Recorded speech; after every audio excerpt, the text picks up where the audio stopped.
ठीक है, अब हम एक-एक करके पैरामीटर्स को नोट डाउन करते हैं। वेंट्रिकुलर फिलिंग के वक़्त एट्रियल कॉन्ट्रैक्शन हुआ और वेंट्रिकुलर रिलैक्सेशन हो रहा है, तभी ब्लड एट्रिया से वेंट्रिकल में गिर रहा है। तो एट्रिया में प्रेशर ज़्यादा है। Atrial pressure is more than ventricular pressure. ठीक? बात करो आर्टीरियल की। अगर आर्टीरियल प्रेशर का ये मतलब हुआ कि जो वैस्कुलर प्रेशर है, एओर्टा और पल्मोनरी आर्टरी, तो जो चैम्बर है वो तो रिलैक्स कर रहा है और रिलैक्स कर रहा है और ब्लड आउटफ्लो हो नहीं रहा। इसका मतलब प्रेशर वेंट्रिकल्स का कम है as compare to vascular pressure. तो यहाँ पे लिख लेते हैं arterial pressure is more than ventricular pressure.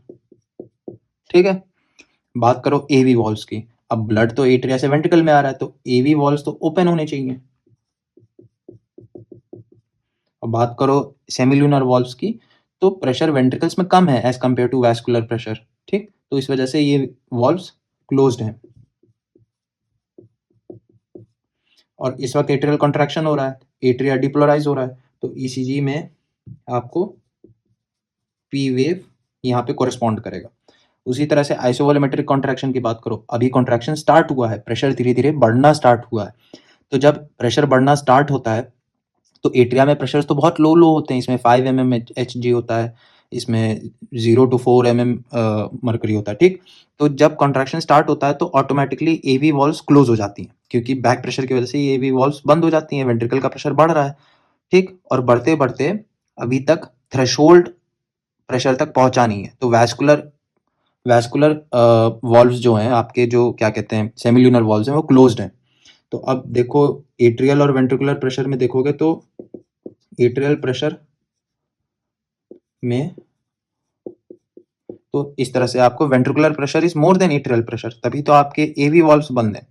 और बात करो आर्टीरियल प्रेशर की, तो वो ज़्यादा है क्योंकि अभी तक हमारे सेमिल्यूनर वॉल्व्स क्लोज्ड हैं। तो हम लोग यहाँ लिख लेते हैं arterial pressure is more than ventricular pressure. ठीक, और बात करो एवी वॉल्व्स की, तो एवी वॉल्व्स बंद हो गए हैं क्योंकि कॉन्ट्रैक्शन स्टार्ट हुआ और प्रेशर धीरे धीरे बढ़ना शुरू हुआ। जैसे ही बढ़ना शुरू हुआ तो ये वॉल्व्स अपने आप बंद हो जाएंगे, तो एवी वॉल्व्स क्लोज्ड हो जाएंगे। ठीक, क्या इस वक्त सेमिल्यूनर वॉल्व्स खुले हैं? नहीं खुले हैं, तो नहीं खुले हैं तो हम लोग यहाँ पे इसके लिए भी क्लोज लिख लेते हैं।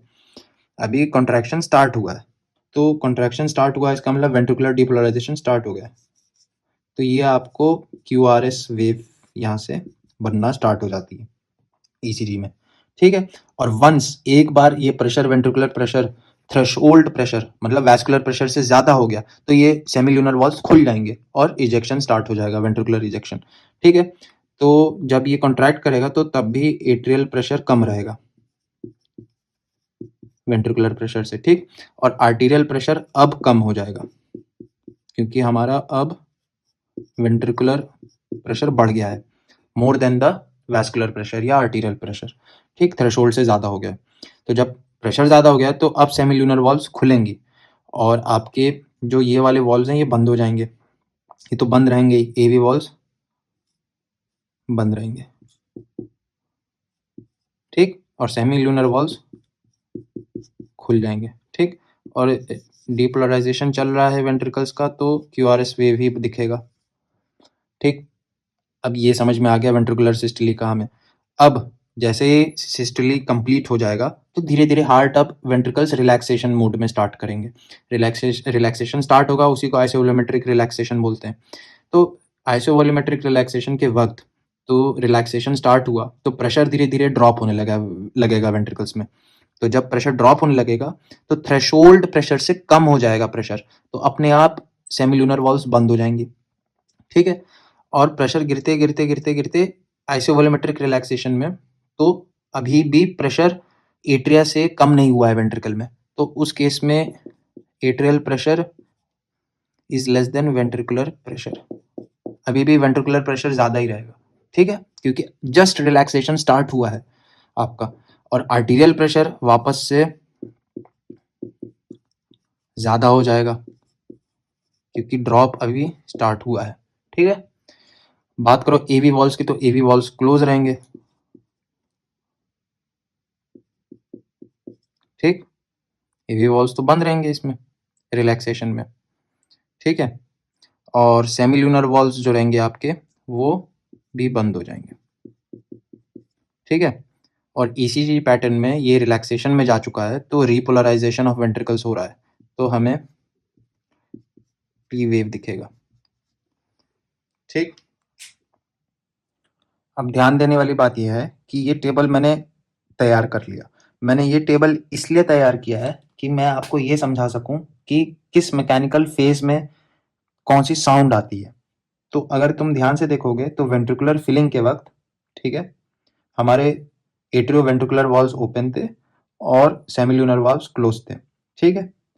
जब वेंट्रिकुलर फिलिंग कंप्लीट हो गई और आइसोवोल्यूमेट्रिक कॉन्ट्रैक्शन स्टार्ट हुआ, तो जो एट्रियोवेंट्रिकुलर वाल्व थे वो क्लोज हो गए। ठीक। तो ये वाला जो क्लोज है, ये ही रिस्पॉन्सिबल है S1 के लिए। ये S1 साउंड है। ठीक। और उसी तरह से जब वेंट्रिकुलर इजेक्शन हो गया, ठीक है, हो रहा है, उसके बाद सारा कंप्लीटली ड्रेन आउट हो जाएगा वेंट्रिकल से ब्लड, और जब रिलैक्सेशन स्टार्ट होगा, डायस्टोली स्टार्ट होगा, तो ध्यान से देखोगे तो जो वॉल्व्स, एवी वॉल्व्स थे, वो ओपन से क्लोज हुए हैं। ठीक। इसी को हम लोग S2 बोलते हैं। अब ध्यान देने वाली बात यह है कि क्लोजिंग, या फिर ऐसे लिखते हैं क्लोजर ऑफ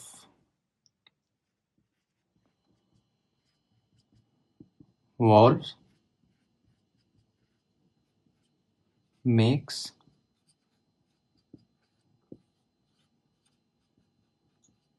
साउंड। ठीक है। तो जब भी ओपन से क्लोज आप देखोगे ना, तभी साउंड प्रोड्यूस होगी, क्योंकि जो वॉल्व्स होते हैं वो कस्प, उसमें फ्लैप्स होते हैं। ठीक।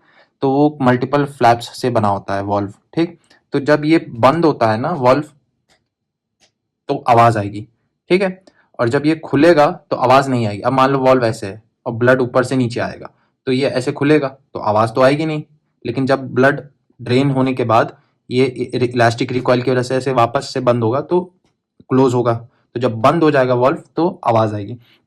तो उसी उसी तरह से जब सिस्टोल स्टार्ट होता है ना, तो एवी वॉल्व बंद हो जाता है। तो एवी वॉल्व जब बंद होगा तो S1 साउंड क्रिएट होती है।